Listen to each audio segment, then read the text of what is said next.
vezes ele elogia. Até isso eu puxei meu pai, misericórdia. Meu pai também trabalhando isso também. A sua geração passada, vamos dizer assim, vamos mudar a palavra. E Davi. Nós mesmos precisamos entender o conceito de pai. Pai é aquele que é o sacerdote do lar, é aquele doutrinador. A última palavra tem que ser do patriarca da casa. Isso que eu acho interessante, que para me ter essa postura firmada, nós lemos a palavra de Deus e nós vemos isso registrado já no capítulo 2 de Gênesis, quando Deus passa as orientações para Adão. Se os irmãos lerem o texto do capítulo 2, os irmãos vão entender que Eva nem existia. Quando Deus chegou para Adão e falou assim, tudo isso aqui você pode usufruir menos dessa árvore. E aí os irmãos vão perceber que no versículo 22 ou 23, Adão dorme e nasce Eva. Então aí a gente já entende que a missão de Adão era de doutrinar sua esposa, ensinar sua esposa o que fazer e o que não fazer.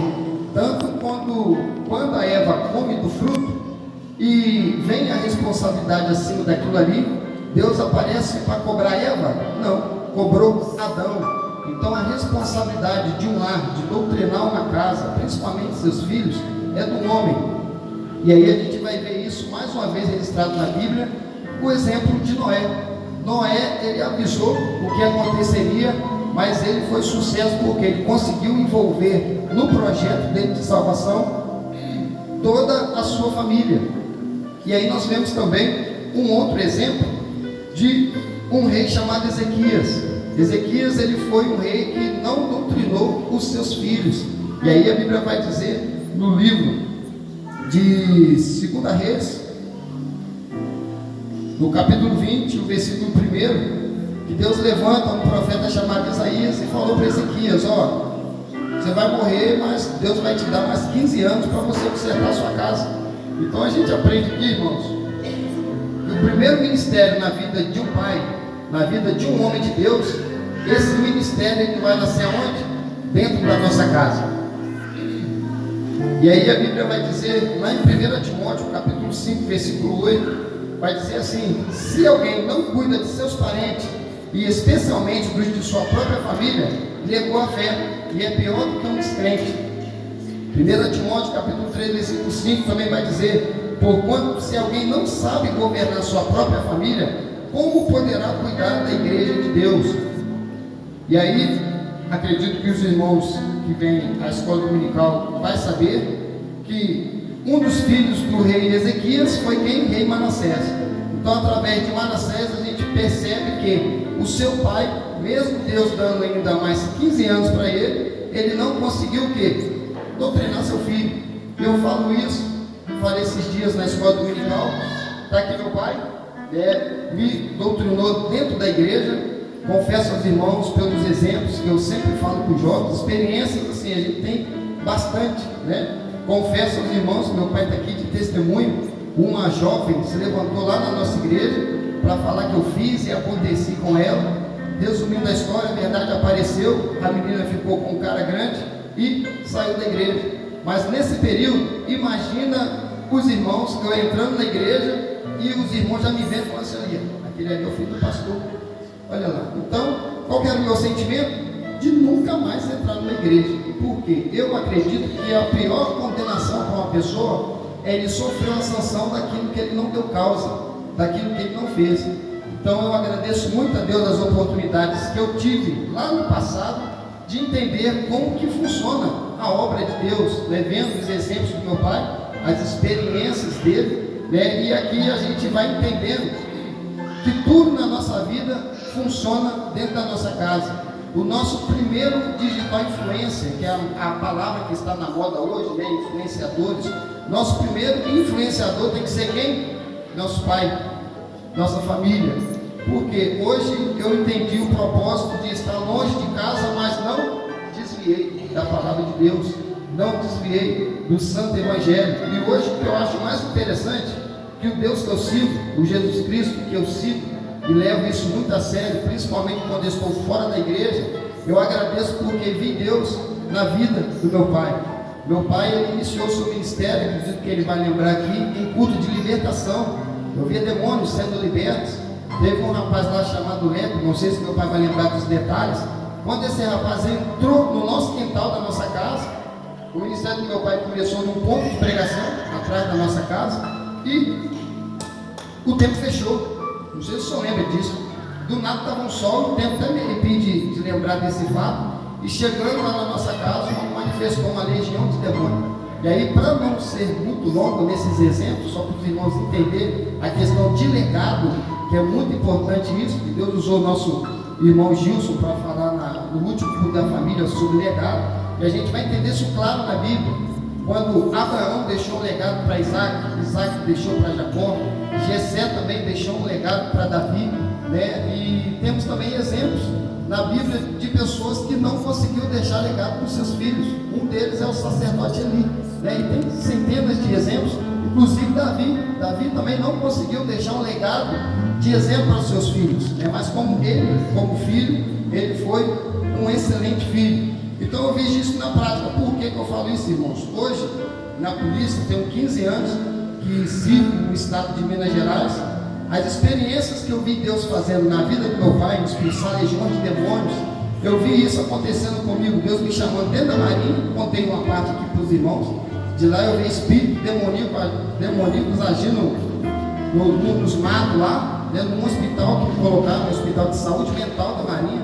Você entra no hospital assim, você já vê uma estátua de Iemanjá de todo tamanho assim, e chegava a determinados horários lá, meia-noite, meio-dia, você ouvia gritos, você via questões de magia negra acontecendo ali, coisas satânicas mesmo acontecendo, e Deus me permitiu estar ali dentro. E o que eu acho tão interessante, que Deus não permitiu Satanás tirar a minha mente, a minha consciência. Eu fui sendo direcionado, por quê? Deus já tinha um projeto, da mesma forma que Deus agiu na vida do meu pai, Deus já tinha na minha vida de agir aqui em Minas Gerais, atendendo ocorrências, né? Cansei de ir em várias casas que Deus, quando acionava a minha viatura no Copom, Deus já falava na minha mente, fala, meu filho, já vai direcionado, porque essa ocorrência não é causa de polícia, isso é causa religiosa, questão espiritual, e era batata. E Deus já falava comigo antes, para me se preparar em jejum e oração, porque a palavra de Deus diz que essa casta só sai com oração e jejum, e era só colocar a mão na pessoa, a pessoa voltava em si. Um fato recente também, uma funcionária do meu sogro e da minha sogra estava furtando o seu estabelecimento, e antes Deus já tinha me incomodado para orar e jejuar, eu não sabia a causa, e o meu sogro contou comigo, me falou o fato, falei, companheiro, vamos lá que eu vou conversar com essa menina, e não deu outro. A menina manifestou uma legião de demônio, e aí que a gente vai começar a entender isso, como que funciona a guerra espiritual, o que está escrito lá, né, em Efésios 6:10, que nós devemos se revestir da armadura de Deus. Aí que eu fui entender o mistério, né, do porquê que nós precisamos vir para a igreja. Então é isso que eu acho interessante, irmãos, que realmente o inferno é real, o céu também é real, e o mesmo Deus que habitou na vida do meu pai, habita na minha vida hoje também, e a gente vai entendendo os propósitos. Cada ano na minha vida está sendo um ano diferente. Então, voltando para o texto, eu consigo ver claramente essa importância do pai, a importância do líder da nossa casa na vida dos nossos filhos. E isso a gente vê claramente aqui na questão do rei Ezequias, que ele não conseguiu passar para os seus filhos a essência do Deus que ele servia. Da mesma forma que eu entendo hoje, né, com 38 anos de idade, sendo marido de uma só mulher, né, meu bem? Olha, pai de 2 crianças, Arthur e Davi, vocês viram aqui. Então, assim, hoje eu consigo entender o que está escrito em Hebreus 12:11, que está escrito assim, que pela aplicação da disciplina, no momento não é alegria, mas sim tristeza. Porém, mais tarde, essa disciplina, ela vai colocar em nós frutos de justiça e paz. Então eu sei que as costas que eu tomei do meu pai, e aí que nós vamos entender também o que está escrito em Samuel 120, Salmos 127, verso 4, que fala que como flecha na mão do valente ou na mão do guerreiro, assim são os filhos da mocidade. Então, falo que o meu pai foi o meu primeiro líder por conta disso. Meu pai me deu desde novinho, meu pai me ensinou a questão da disciplina. Lembro uma vez Meu pai falou comigo assim: meu filho, eu quero você em casa 22 horas. Eu falei: tudo bem. Me empolguei jogando ping-pong. Cheguei em casa depois de 22 horas. Quem estava no portão me aguardando? Meu pai, já com um pedaço de cano desse tamanho. Mas pergunta ao meu pai se eu desrespeitei o horário depois.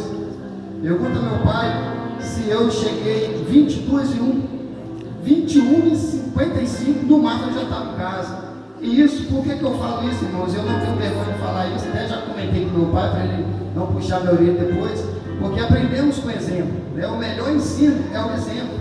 Eu gosto muito de falar com os jovens em questão de exemplo, porque a gente vê coisas que dão certo. E aconteceu na Bíblia, né?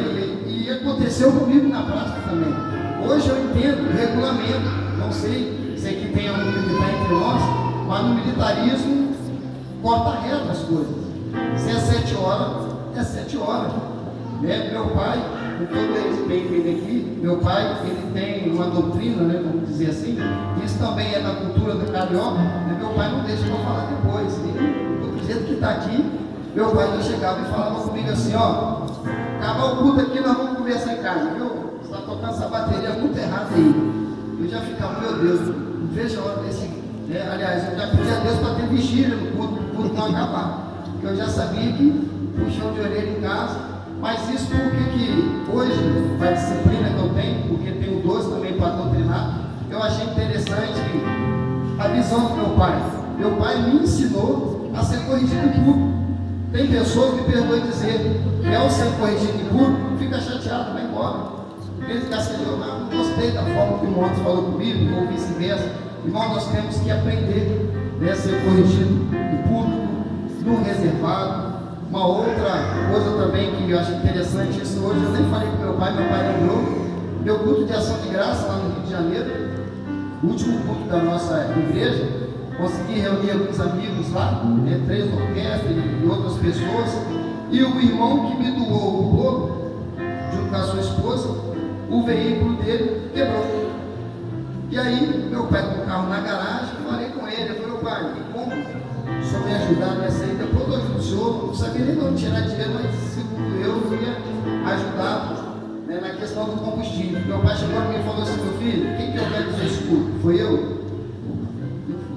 Então, se vira para lá, meu filho. Não vou entrar nesse mérito não. Você resolve isso aí. Hoje entendi essa disciplina de forjar a minha questão de não ser o quê? Totalmente dependente do meu pai. Não foi eu que organizei o culto.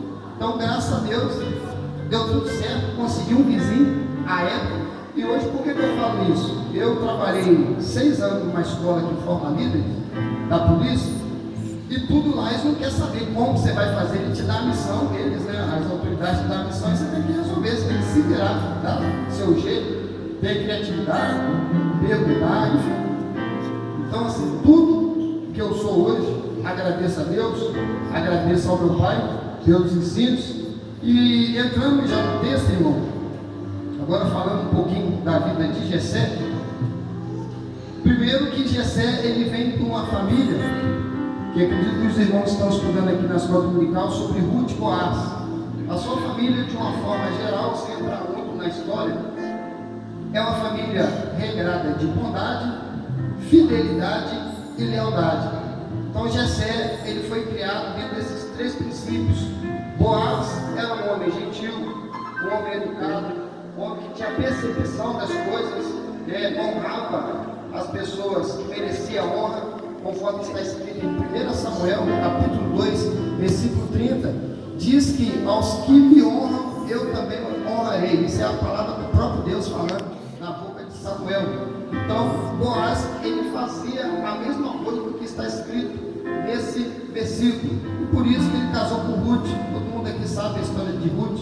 Não vou entrar muito no detalhe, mas por que eu falo isso? Se estudarmos um pouquinho, vocês vão entender que os avós de Davi eram Ruth e Boaz, né? Se vocês for analisar lá em Crônicas, fala da genealogia, falei certo agora, né?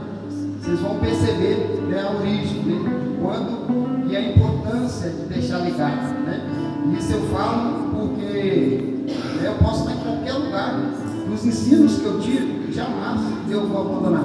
Assim como aconteceu também com Daniel. Daniel saiu da sua família, mas a Bíblia mesmo fala que ele foi bem instruído, foi bem disciplinado, ele honrou sua família, honrou sua cultura, aquilo que foi ensinado dentro da Babilônia. Então hoje eu vejo isso na prática também, a importância de voltarmos a estar mais perto dos nossos filhos, voltarmos a dialogar com eles, né? Interagir com eles. E o que eu acho mais interessante, irmãos, que a primeira coisa que a gente aprende aqui nesse texto que lemos, o que Jessé fez com os seus filhos, primeiro foi criar atividades para eles.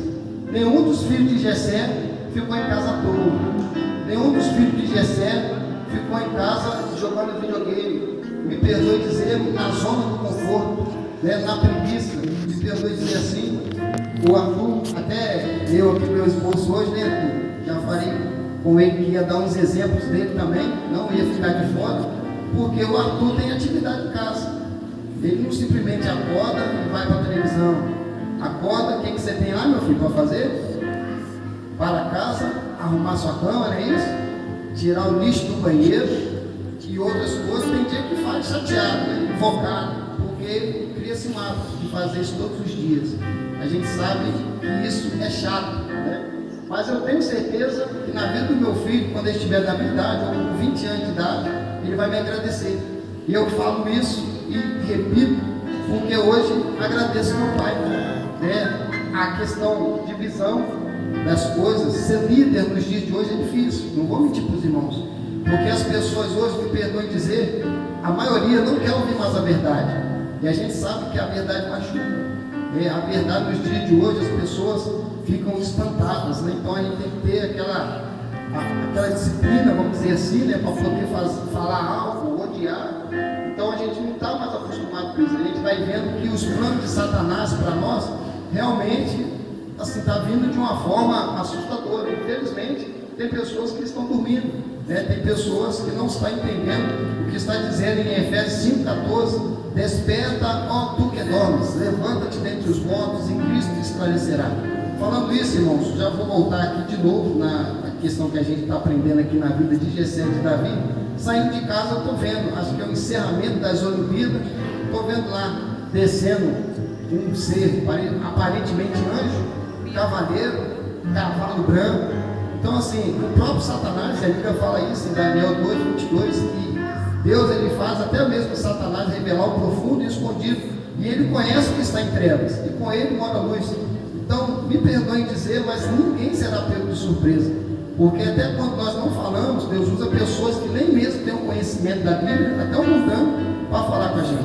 Então, quem está ligado, quem sabe o que está realmente acontecendo, por isso que eu acredito que os irmãos vão lembrar aqui do último culto nosso da família, quando aquela neném cantou aqui um hino, que fala que nós somos a geração do arrebatamento, é realmente porque as coisas estão se cumprindo. Tudo que está escrito no livro de Apocalipse é que está vendo se cumprir a olho nu. E infelizmente são poucos que conseguem ter caráter, exemplo e experiências para falar isso. Me perdoe dizer, mas voltando aqui, uma das coisas também que aprendemos na vida de Davi foi que ele obedeceu às ordens do pai. Vocês percebem que no texto aqui ele foi diferente dos seus irmãos. Acredito que os seus irmãos tinham aparência física, né? O pai, tenho certeza que doutrinou todos, mas Davi foi especial. Por que Davi foi especial? O pai achou que estava dando uma missão para ele, acredito eu, que tranquila, né? Aos homens dele. Você vai cuidar das minhas ovelhas. Então assim, nisso aprendemos mais um princípio interessante de criar coisas para os nossos filhos, ter as experiências dele. Davi, quando ele escreve o Salmo 23, quando ele fala que o Senhor é meu pastor e nada me faltará, ele já começou a ter experiências cuidando das ovelhas do seu pai. Ele sabia a função de pastor, que era a função dele, e ele sabia como que seria o comportamento adequado e sincero de uma ovelha. Por isso que, se vocês lerem o Salmo 23 nessa visão, vocês vão entender que ele escreveu coisas de experiências, assim como Pedro também teve as experiências dele. Então isso que eu acho mais interessante, irmãos, que Deus sempre vai nos dar oportunidades para ter experiências com Ele. E aí eu quero apenas só fazer uma demonstração mais ou menos desse versículo que falamos, de Salmo 127, verso 4. Eu acho isso muito interessante, que aqui tem dois personagens, tem o arqueiro e tem a flecha. Se lemos aqui, conforme já aprendemos com o nosso profeta, esqueci o nome, Dornelas, ele falou para nós de uma forma muito interessante, num dos cultos nossos de família, que é como se fosse meu pai sendo arqueiro e eu sendo a flecha. E a ideia da Bíblia, irmãos, vocês podem perceber que a ideia é sempre o que? O filho ser pior do que o pai, confere? Não, pelo contrário. A ideia é do filho fazer sempre obras maiores do que a do pai. Então, o pai ali, ele é o arqueiro. Ele pega a flecha aqui, e como é que ele puxa essa flecha? Ele chega no filho, meu filho, não é assim que as coisas funcionam não, viu?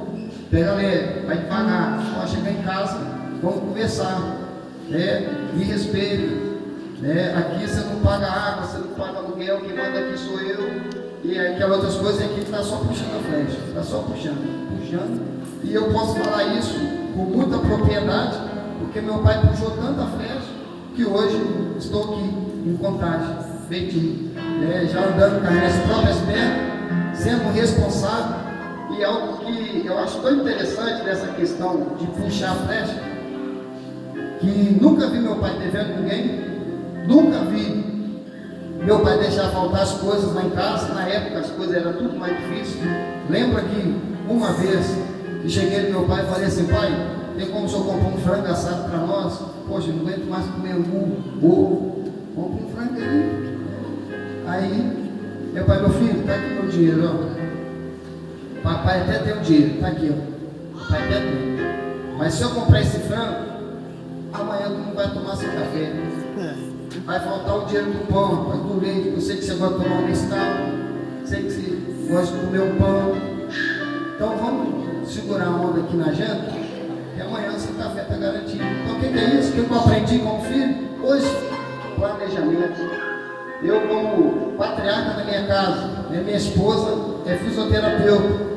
Ela chegou em mim e falou assim: meu bem, eu quero dar uma educação de qualidade para meus meninos. Segura a onda. Eu falei: não, amém. Responsabilidade minha, como provedor da minha casa. E a Bíblia também mostra isso para nós, que é o homem, ele deu a responsabilidade de proteger e guardar. Então, proteção é do homem. E graças a Deus, está sendo bênção lá em casa, Então a gente aprende isso com meu pai. Minha mãe nunca trabalhou, meu pai sempre foi cavador da vida. Meu pai me ensinou a vender as coisas, uva no sinal. Não tenho dificuldade de falar isso aqui. E por que eu falo isso, irmão? Hoje, onde eu estou, eu não tenho dificuldade de também entender o projeto de Deus e também de nunca esquecer minhas origens. Vocês nunca vão me ver aqui se gabando, falando que eu sou, que eu faço e aconteça. Por quê? Vim de uma base, graças a Deus, forte. Tenho raízes, E eu até faço questão, Priscila está aqui de prova, de voltar ao meu passado, mostrar para minha esposa, para meus filhos, quem eu era, quem que eu me tornei hoje, quem eu ainda quero alcançar mais. Os irmãos que estão mais tempo aqui na igreja sabem quando que eu cheguei aqui. Confesso aos irmãos que eu não queria estar na frente de uma obra, mas hoje eu entendo, porque pelas coisas que eu aprendi, principalmente em questão de família, doutrina, ser exemplo. Eu costumo dizer que o melhor ensino é exemplo, não aqui na igreja falando, mas sim no dia a dia. E falo com os jovens: que adianta eu lá no mundo fingir ser uma coisa que não sou, aqui mais ainda. E a Bíblia é muito clara, Quando Jesus chegar para nós, ele só vai falar para mim assim: apartai-vos de mim, maldito, para o fogo eterno. Então me perdoe dizer, por isso que tem muitos nos dias de hoje, que quando pega o microfone aqui, quer ensinar, quer alertar, quer exortar a igreja, não consegue mais, porque tem algumas coisas que a pessoa, e a gente vai entender esse tipo de texto, já vou terminar para não ficar muito longa a mensagem. A gente vai ver o próprio exemplo de Davi. Davi foi um excelente filho, igual já vimos aqui, obedeceu o pai, teve experiências, matou leão, matou urso, depois matou gigante. E aí a gente vai entender os processos da vida. Eu não ia conseguir chegar onde eu estou aqui sem nenhuma bagagem. E uma das coisas que eu acho interessante, que a primeira bagagem, a primeira pedra na minha mochila, quem colocou foi meu pai, para ver se realmente eu seria cabra macho, não sei se ele lembra, quando vim para Minas Gerais, meu pai falou comigo assim: meu bem, esse menino aí não vai ficar nem uma semana lá. Isso aí não sabe viver longe da gente, não. Esse menino vai voltar para o Rio de Janeiro. Lá é frio, lá é assim, lá é assado. Não vou mentir para os irmãos. Em 2008, muitas madrugadas, passei em claro, fazendo atividade, só com uma blusa branca, um short, um tênis, e eu tremendo. Parecia que eu estava com labirintite. E minha cabeça está assim: volta para casa, desiste, vai embora. Que não é teu lugar, não. Sendo que eu lembrei o quê? Das palavras do meu pai. Aí eu já pensei: pô, vou chegar em casa, vou dar razão para o meu pai. Não, quero mostrar para ele que eu sou forte. Por isso que eu digo para os meninos: que é cabamarte, que sustenta, que segura a onda. E, graças a Deus, hoje estou em 15 anos já de efetivo serviço. Hoje, Deus me colocou numa posição para auxiliar pessoas grandes. É que a gente vai entender o que a Bíblia fala, né? Que o nosso Deus nos pequeninos, Ele nos coloca no lugar de destaque, justamente para auxiliar pessoas, porque tem lugar que a gente não vai poder falar. Mas o que falamos dentro da viatura, Deus usa pessoas para falar o que a gente fala em palestra para outras pessoas. Então isso tudo eu agradeço, né? O meu pai, não sei se ele tinha essa noção, e eu acredito que Jessé também não tinha essa noção, porque ele estava fazendo um grande guerreiro, que era Davi. Ele tinha dado muitas experiências. Isso que eu acho interessante também, que Davi enfrentou isso tudo como? Sozinho. O olho do pai não estava olhando Davi, não. Ele teve suas próprias experiências, assim como eu tive as minhas também. E hoje agradeço muito a Deus, porque meu pai usou comigo a psicologia reversível. O que ele falava, eu tentava mostrar para o meu pai o contrário. Eu falei: não, pai, o senhor vai ver, o senhor vai se orgulhar de mim qualquer dia desse aí. E hoje chegou o dia, o homem está aqui, recebeu o milagre dele, de entender que realmente fui uma flecha na mão dele, né? E da mesma forma que meu pai recebeu o chamado de ajudar pessoas, expulsar pessoas da mão de Satanás, hoje a gente faz esse trabalho, né? Não dentro da igreja, que até hoje de manhã a gente estava comentando em casa, que hoje está até difícil pessoas manifestadas dentro da igreja. A gente não vê mais isso, muito difícil a gente ver isso, porque hoje, se os irmãos perceberem, até os espíritos demoníacos hoje estão mais fortes, porque existem muitas mais pessoas invocando mal. A verdade toda é essa: as pessoas estão escolhendo mais servir a Satanás do que a Cristo. Então, nós entendemos isso também, que os tempos mudaram, né? As estratégias também, precisamos mudar de estratégias. Então, já chegando no final da mensagem, irmãos, a gente vê que Davi, ele falhou na questão de ser pai. Sabemos dos erros que Davi cometeu. E o que eu acho mais interessante, que Davi, ele tinha autoridade para corrigir seus filhos. E por que ele não corrigia seus filhos?